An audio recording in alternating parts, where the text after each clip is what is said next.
1.7 million voters registered this weekend. KwaZulu-Natal is leading with the highest number of registration, followed by Gauteng.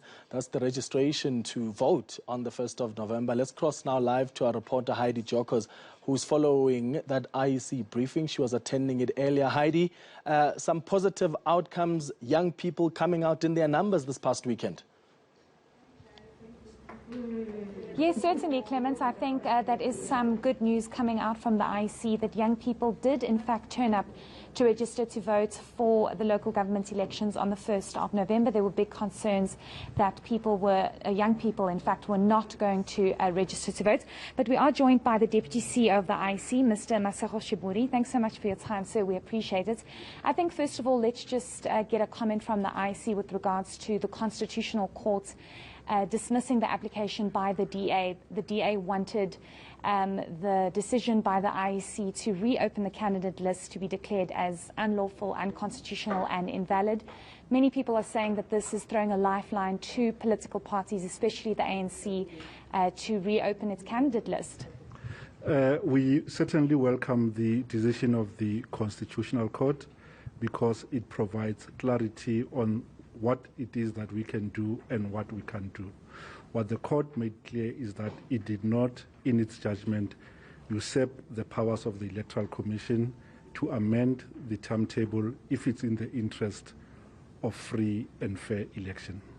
The jurisprudence in the past has said a timetable may not be amended on an ad hoc basis to advantage one or the other party. In the current circumstances, that was not the case. We know after the close of nomination on the 23rd of August, at least 3 political parties approached the Electoral Commission to ask for extensions.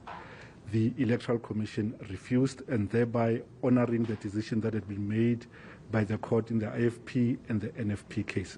Therefore, the Commission has acted consistently. We welcome on our part the clarity. The timetable has been published, and we are preparing for the election on the 1st of November. Speak to us about voter registration turnout. There was big concern that the young people were not going to come out and register to vote. Overall, are you satisfied with the numbers you are seeing? In the context of COVID and in the times that we are in, we had thought that we will struggle to see turnout. We are pleased to announce that as at 1400 hours today, we had interacted with 1.7 million voters.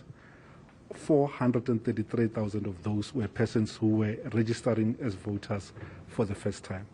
We are thrilled that out of those 433,000, 403 or 91% are persons under the age of 29, i.e. that young persons have found resonance with our campaign and they find that there is relevance to be engaged with affairs of their community. We are thrilled and we hope that that sustains and it is registered as turnout on the day of elections. Fantastic. And speak to us about the fact that online registration remains open until midnight tonight.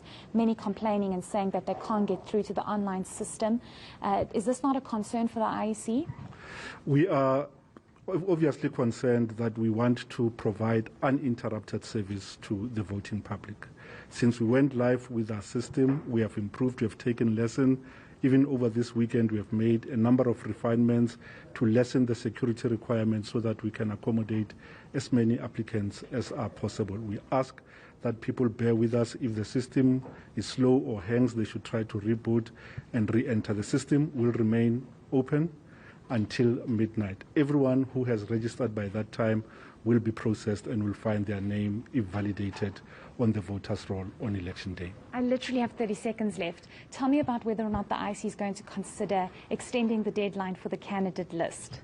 The closure of candidate nomination tomorrow is 1700 hours. As we speak, we are not minded to amend the timetable. Fantastic. Thanks so much for your time. We appreciate it.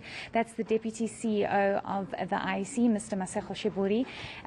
Fantastic turnout, 1.7 million according to the IEC, and the majority of that falls into the category of new applications and the youth. Clement. All right. Heidi Giokos, thank you so much for that update from what happened at that IEC briefing earlier.